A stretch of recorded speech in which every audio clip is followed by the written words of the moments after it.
Hi, Sharon. What's up? Hi, Jack. I'm okay. Don't worry, everything is just fine. Really? I don't think so.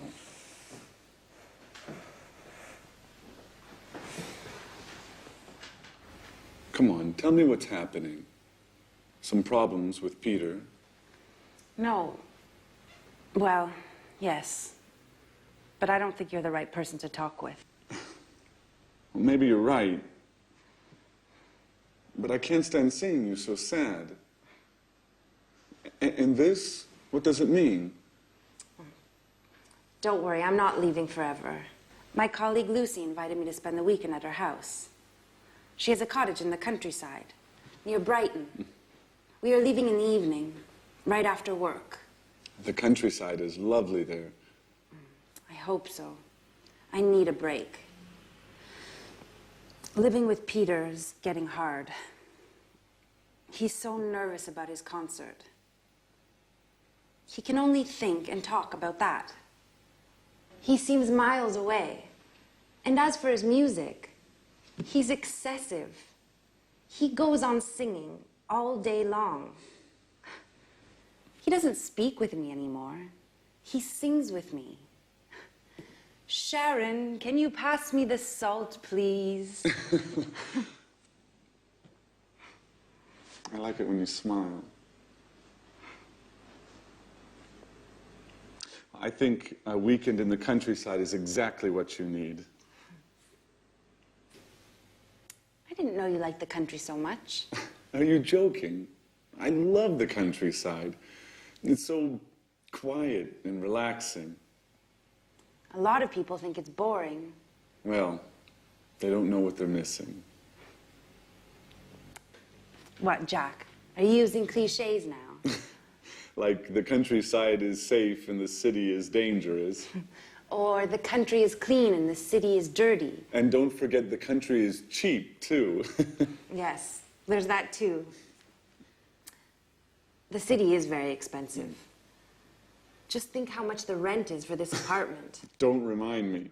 I have to pay mine tomorrow morning. Well, Jack, it was good talking with you. You make me laugh. Sometimes I think about us. About how we were together once.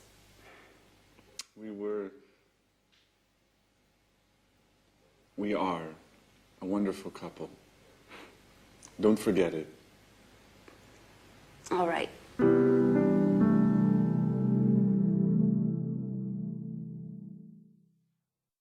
Hi again. How are you? So, Jack and Sharon both like the countryside, do they? Can you imagine them alone in a house in the country, cheek to cheek? We'll see. Could be interesting. Now, in this lesson, I want to talk to you about adjectives. Adjectives. In that last episode, they talked about the city and the countryside. So let's look at some adjectives that we could use to describe the city and the country. For example, the countryside is beautiful, but often cities are the opposite of beautiful. We say ugly. Beautiful, ugly, all right? Usually the countryside is quiet and the city is noisy. Noisy. The countryside is usually safe, whereas cities can be, dangerous. Life in the countryside is slow, whereas life in the city is fast. The countryside is rural, whereas the city is urban, all right? Usually the countryside is charming, and often cities are modern. Life sometimes in the countryside can be boring, but life in cities is usually interesting. life in the countryside can be very relaxing, whereas the city is usually exciting. Countryside is very clean, Anne would like that, whereas often cities are dirty. The countryside is usually cheap, whereas cities are often expensive. Okay, so those are typical adjectives to describe countryside and city. Now let's think of people and things. Well, people can be young, but things, we wouldn't say things are young, we would say things are new. So a book is new, but my brother is young. The opposite of young is old, okay? Old. And we also use that for things, so we could talk about an old book.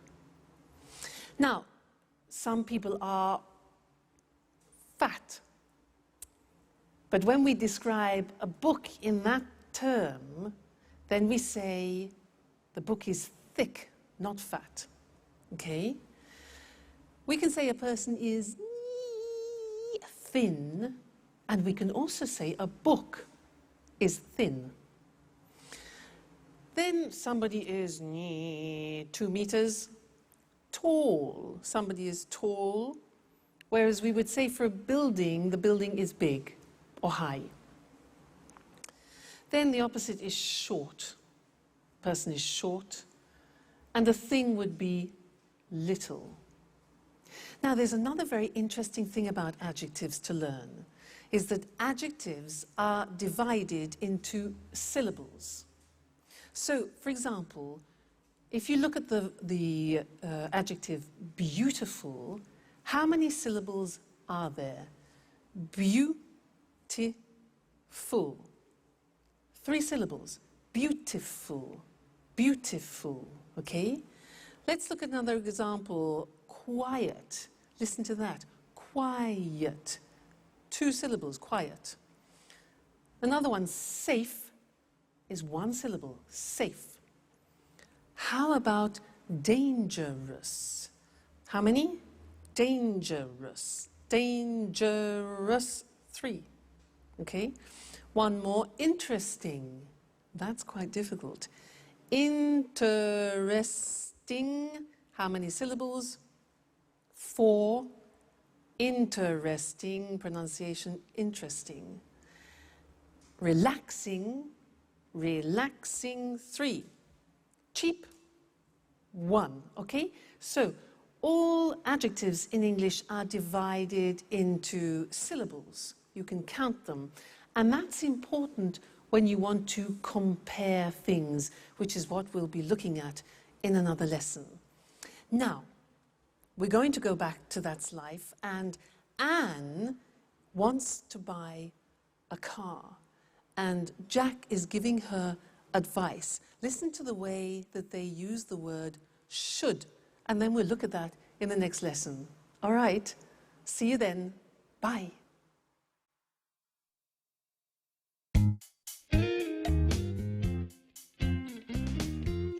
Oh, hi, Jack. Do you have a moment? I always have time for you, Anne. Can I ask you a question? Sure. How can I help you? Well, I need your advice. I want to buy a new car. Ah, you should buy a fast, expensive sports car. Come on. I can't afford a sports car. My car's old. It's too big. And it's difficult to drive. Very good reasons to buy a new car. Yes.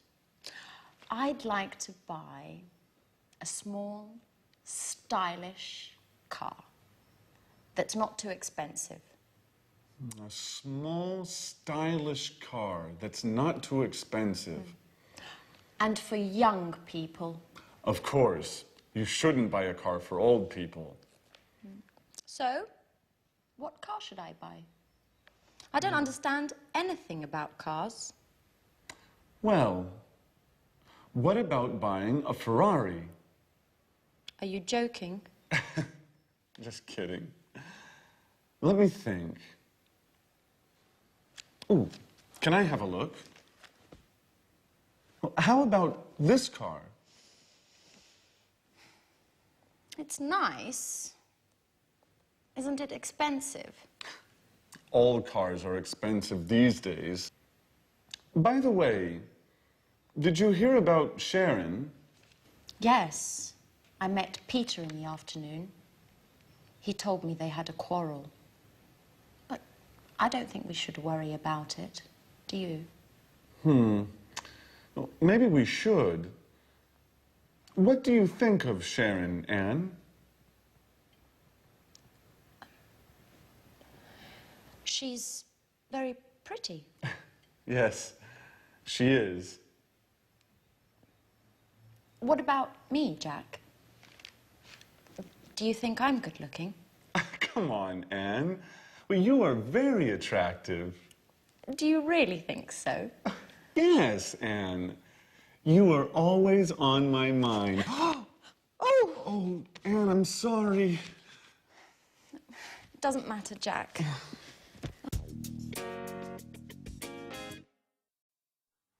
Hello again and welcome back. Did you hear what Jack said to Anne? He said you should get yourself a really fast, expensive sports car.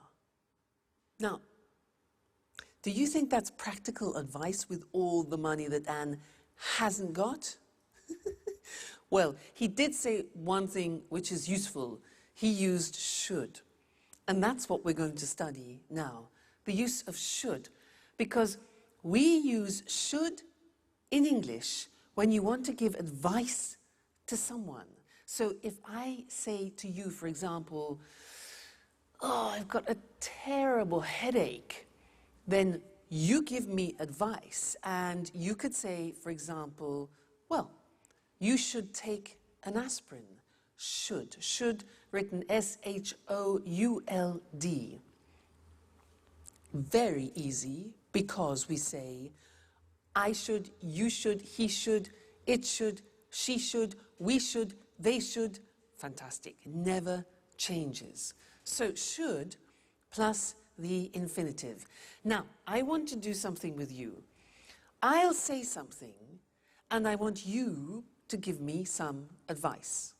All right? So, for example, I say, oh, God, I'm really tired. I'm really tired. Okay, yeah. You should go to bed. Or you should rest. Exactly. Next one. I'm getting fat. I'm getting fat. Yeah, exactly. You should eat less. Or the negative would be, you shouldn't eat so much. You shouldn't eat so much. Okay? Next one. Oh, my back really hurts. Ooh.